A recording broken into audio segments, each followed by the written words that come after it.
I'm Ron Mannon. I'm a commercial real estate broker here in the Indianapolis market. And I have known Steve for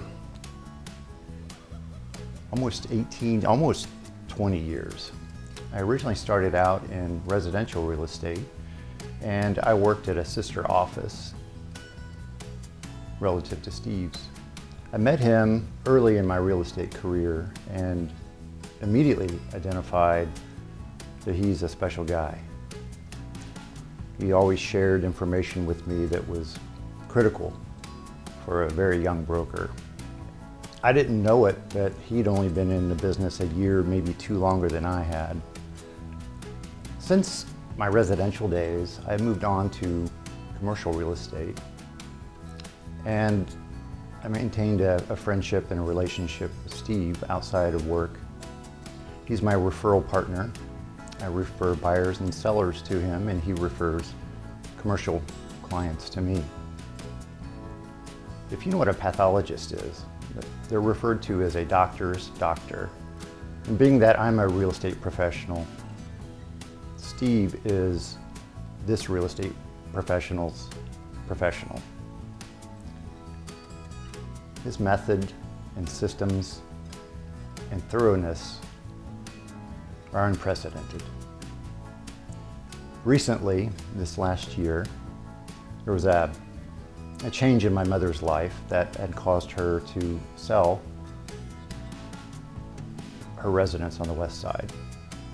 And being in the business for almost as long as Steve, I had become friends with many realtors that I could have called anyone. But I didn't. I called Steve.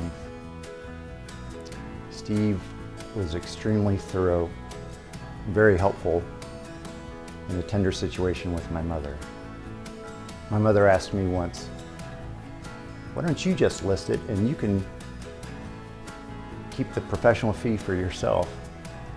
And the way this market is today, I told my mom, I'm going to be honest with you, I would be doing you a disservice because I cannot act as quickly as one needs to act in this market.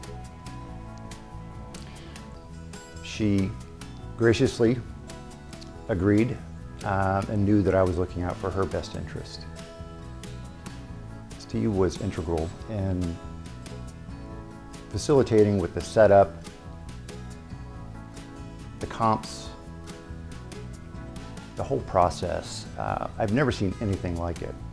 He has got a go, no-go chart for just about any situation that you could even imagine. Long story short with that, Steve listed the house within 36 hours. We had almost five offers. We ultimately picked the best, what we thought was the best. There were some hiccups and some hair on that, but ultimately we worked through it, and I thank Steve. We couldn't have gotten through it as efficiently as we did if it wasn't for him. On the occasion when Steve should be out of town, his team, really knows how to step up and ensure that every T is crossed, every I is dotted. Even on a weekend with me texting Kylie, she was kind enough to respond to my text even on a weekend, and I appreciate that. Accolades to his team. Steve wouldn't be where he is today without his team. Steve Rupp, he's a realtor's realtor.